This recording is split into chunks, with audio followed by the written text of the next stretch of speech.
dark down there. So happy Wednesday. I already said that. It's time for Coffee and Conversation with Jennifer, Simplicity Coach, and I want to remind you that organizing isn't complicated. Time is sacred and money is a renewable resource. So hello and welcome to this week's live. And as always, you can catch me every Wednesday at 3 p.m. unless something changes, and then I'll let you know. And you're always welcome to ask questions. Just type it in the comment and I'll answer it within the session. So this week's topic is space, and it ain't free. There's this notion of, well, I'll just keep it in case, or I'll just hold on to it in case I want it, my kids want it, someone asks me about it, and I don't want to tell them I got rid of it, so on and so forth. Compounded, those decisions start to take up space, and space isn't free. Your home isn't free. You pay mortgage, you pay taxes, you pay all sorts of insurance and whatever else on a home. And so holding on to physical things for a just in case or a maybe is taking up space in your house, and that space is costing you money. It's also costing you mental energy too. You have to clean it. You have to remember where it is. You have to have organizing systems to sort it and store it and label it and all that. So stuff costs money and space and mental energy. Newsflash, same for the digital stuff. So I'm 37, I think that's right. And computers were introduced when I was in high school. And when I went to college, we had a computer, but they were, the big bulky kind, and they didn't really do a whole lot. I mean, they did stuff, but not like today. Well, even before me, generations before me are probably a little less trusting of digital programs and digital software, and we don't understand this concept of digital space. We get an iPad or an iPhone and they say, well, how much memory do you want? And I'm always like, well, I don't know. I mean, the smallest one sounds good to me. I have no idea how much space that apps and software systems take up, but they take up space, and pictures and videos and all those things that I want to use and store digitally, they take up space as well. So if a phone, for example, becomes full, then we tend to want to move it someplace else. Well, I'm going to move it off my phone. I'm going to move it onto the computer. Well, eventually the computer will be too full. Okay, well, I'll move it in the cloud. Well, the cloud may not ever run out of space. I don't know, I'm not that smart. But it costs money. This distrust of digital space, of not really knowing like where it is, and you don't want to lose it, and you want to be able to access it, and you want to always have it whenever and wherever you are, causes us to pay to back things up, and in a way I think we triple pay.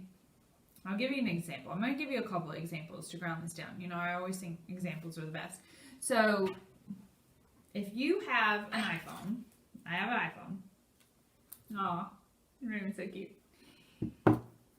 There are apps that come on the iPhone that are Apple programs. Notes, their calendar, reminders, that might be it. And if you begin to use those apps, then you are in essence, you're using a program that is just for Apple. Now, if you switch to something like Todoist or Google Calendar or some other kind of task management reminder notes program, Evernote, then that's an internet-based program. So I had a client who had a lot of dings and dongs going on her computer and her phone and her Apple Watch, and it was extremely distracting. And distractions lead to disorganization. Not right away, but it takes a little while. It does happen.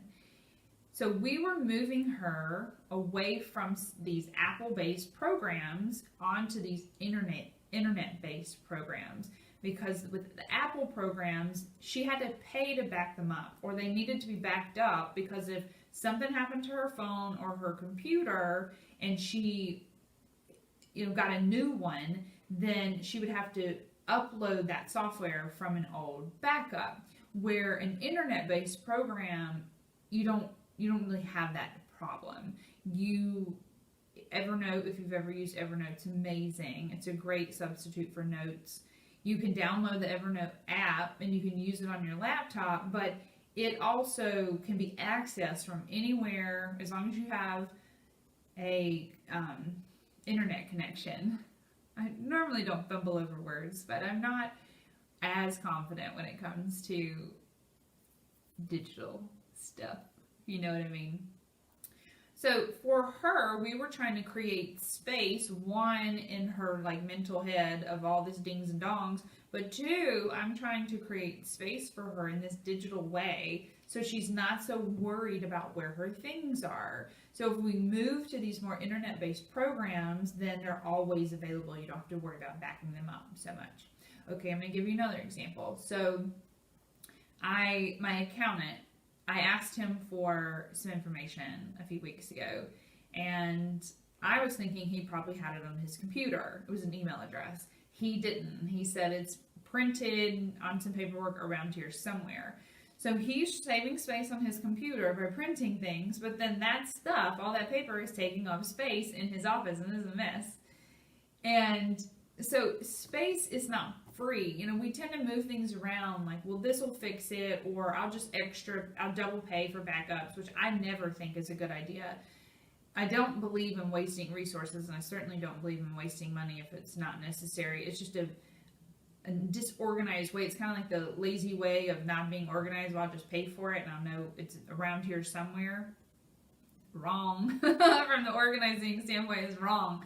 The point of organizing is a place for everything and everything in its place, so you can find it when you need it and you can put it back when you're done with it, and that's it. Like, that's organizing in a nutshell. It's so simple and so easy. So if we're double paying for backups of organizing stuff online, but we really don't know where it's going or how to retrieve it, then we're wasting money and we're putting trust in an organizing system that may or may not work. I can't say it doesn't work because I don't use it.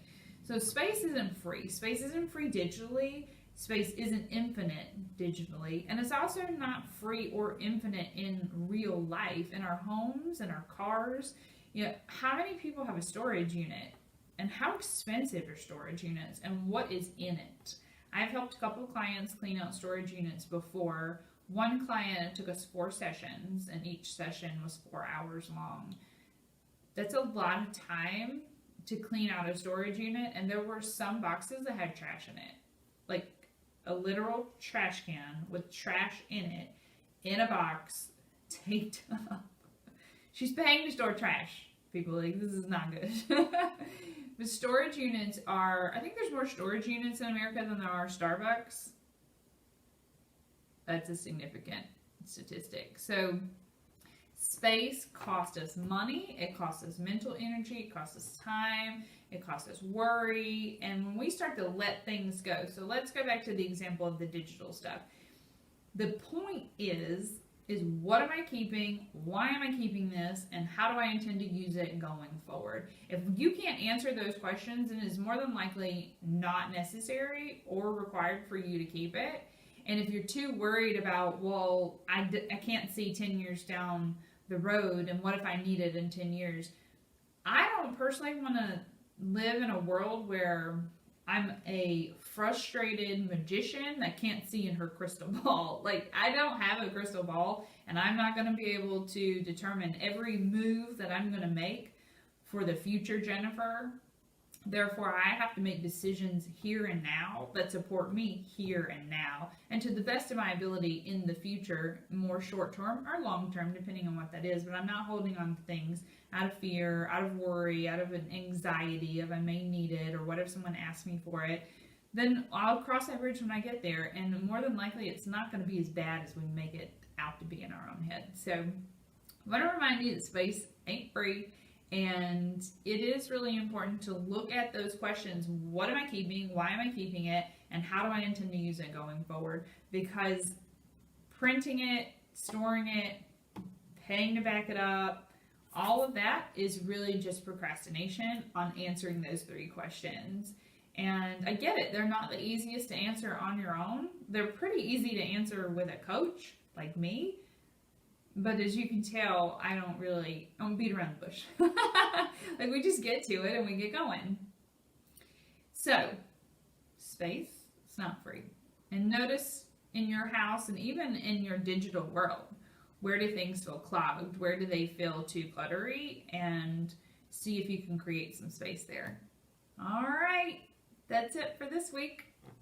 So have a good one and catch me back next week, 3 p.m. on the Facebook page at the Jennifer Burnham. If you have any requests on anything you want me to talk about, just let me know. Pop it below in the comments. And in the meantime, have a great week. Talk to you later. Bye.